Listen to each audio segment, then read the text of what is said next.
Hi అండి, welcome to Prasanna's cuisine. నేను మీ ప్రసన్న. ఈరోజు మా ఇంట్లో వరలక్ష్మి వ్రతం ఎలా చేశామో చూపిస్తాను.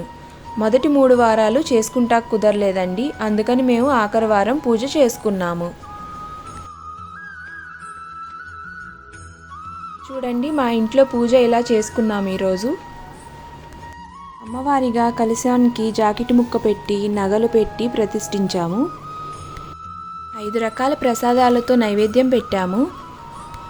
పరమాన్నం, పులిహార, పూర్ణాలు, గారెలు, సలిమిడి వడపప్పు నైవేద్యంగా పెట్టాము. అమ్మవారికి చీర, పువ్వులు, గాజులు, పసుపు, కుంకుమ వాయనంగా పెట్టాము.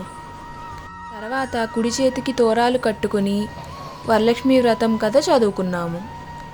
తర్వాత కొబ్బరికాయ కొట్టి హారతిచ్చి ప్రదక్షిణ చేశాము. మా ఇంట్లో వరలక్ష్మి వ్రతం పూజ ఇలా చేస్తామండి. నా వీడియోస్ కనుక మీకు నచ్చుతున్నట్లయితే లైక్ చేయండి, షేర్ చేయండి. కొత్తగా చూసేవాళ్ళు సబ్స్క్రైబ్ చేసుకోండి. Thank you.